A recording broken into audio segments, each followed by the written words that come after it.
Hey, what's going on, Swifters? It's ChimneySwift here with the snapshot updates for week 23 and 24. So this video is going to include snapshots 12W23A and 12W24A. So we're going to start with 12W23A. The reason I'm covering this now is obviously because last week when it came out, I was at E3.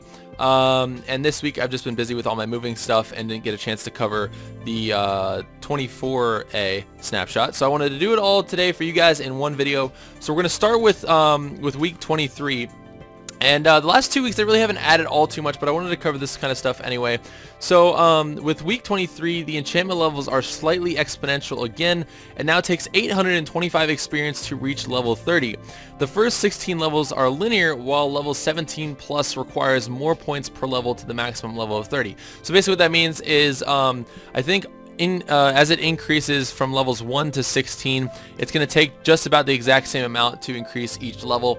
But once you get to level 17, or let me see here, while you get to level 17 and you're working on getting to level 18, it's going to take more experience points than it did from trying to get to 16 to 17. And then when you're up to 25, trying to get to 26, it's going to take longer. And then 26, 27 is going to be a little bit longer than the previous one. So it's going to be kind of exponential, but it will take 825 experience points total to reach level 30. So so you can also obviously now have no more than 30 experience points or experience levels to spend. They also added the end portal frame to creative mode.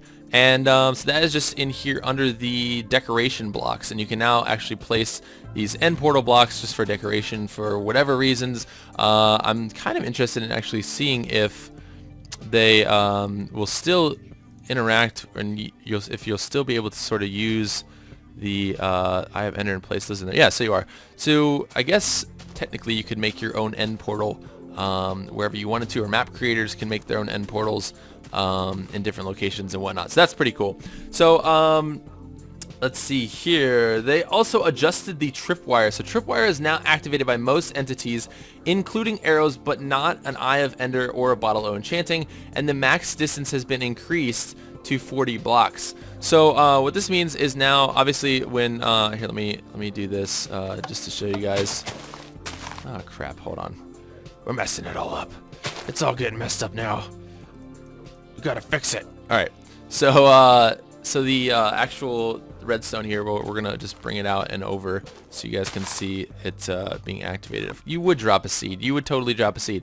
All right. So just as usual, the tripwire will be activated by human beings, and also now they are activated by arrows as well. So if an arrow is shot and it hits the actual the tripwire, it will in fact go ahead and trigger the tripwire itself. And for some reason I can't pick up the arrow, so I don't know what the deal with that is. The only way I could sort of seem to get rid of that was to sort of just let that arrow fall down to the ground, and then just sort of rebuild this like this, and then reactivate the tripwire. So I don't know what the heck was going on with that. Normally you can pick up your own arrows, but apparently not today. So let's see here. Also, the wooden pressure plates can detect arrows as well. So if a wooden pressure plate were to hit, or an arrow were to hit a wooden pressure plate, it would also activate the redstone circuit as well. So the other thing that was added in week 23 was that boats have been adjusted. Boats can accelerate to faster than previous speeds, and boats are now supposedly easier to control. So I would like to test this out for myself, and so we have a boat over here, and so the boats supposedly are easier to control. I notice a little bit more of a bobbing action when you're in the boat itself. So supposedly they accelerate to faster speeds. It does seem like we're traveling quite a bit faster than previous boat trips and experiences that I've done. So much so that my game seems to think that lagging is a good idea right now because we're just on the water and we're going so fast.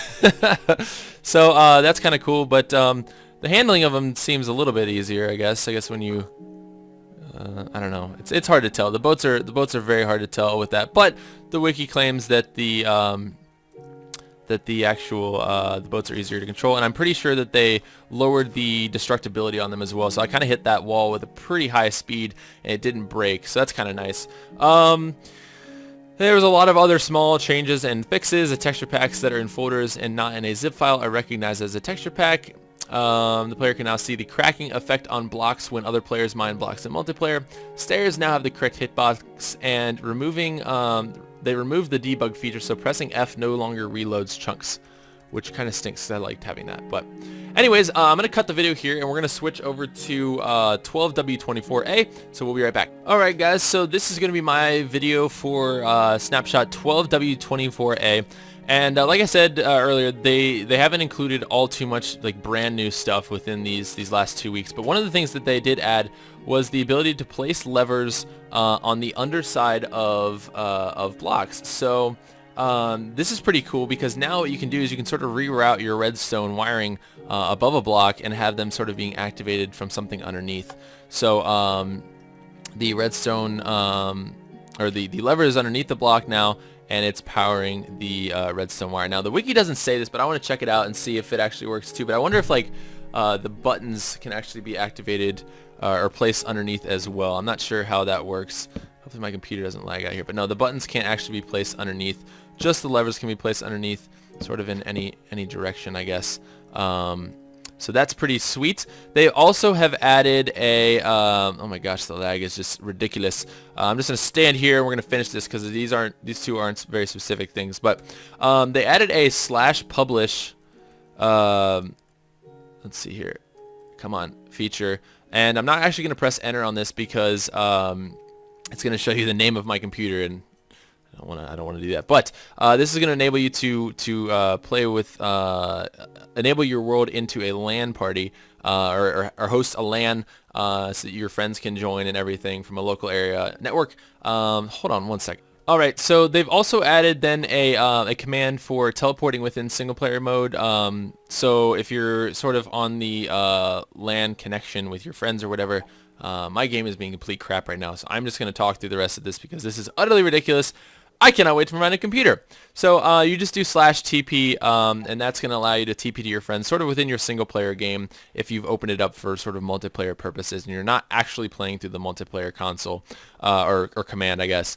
The next thing is the ender chests, and as you can see, my game is completely like pooping itself right now, so I'm not even going to worry about that. But the ender chest, when mined away now, will drop 8 blocks of obsidian, and it won't give you back the Eye of Ender, unless you are using the Silk Touch enchanted pick, in which you'll just get the actual chest back. The ender chests are actually they're actually, and now the game is working smoothly. That's super awesome.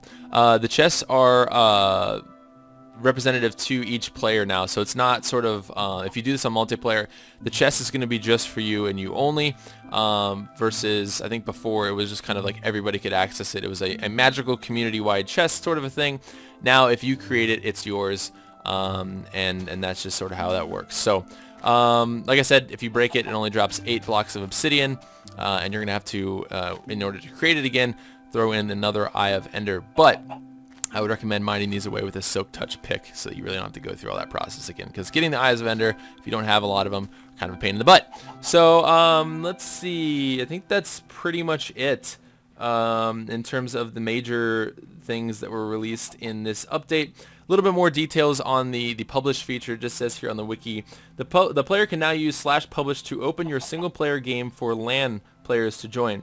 This is still very much work in progress, so it lacks some necessary settings such as what game mode players will get and if they should be able to use cheats or not. Also, the /publish command is temporary since the player cannot even access it if they have not enabled cheats. LAN connections will be GUI based in the future. Also, they said added the TP command from multiplayer to single player, allowing teleporting between players. So yep, that's pretty much it, you guys. Unfortunately, I don't think this video was all too exciting because some of the stuff just wasn't all too exciting. But I think we're going to be seeing 1.3 soon, hopefully. Keep your fingers crossed because I am very, very excited about it, and I cannot wait for it to be out. It's going to be super cool. So thank you guys for watching this video, and I hope it took, I'm sorry that it took me a while to get these out, but I hope you guys enjoyed it. And yeah, my game is just like literally taking a dump right here on my keyboard. There's poop everywhere. So I will talk to you guys later. And yeah, 1 frame per second is pretty fun. So peace!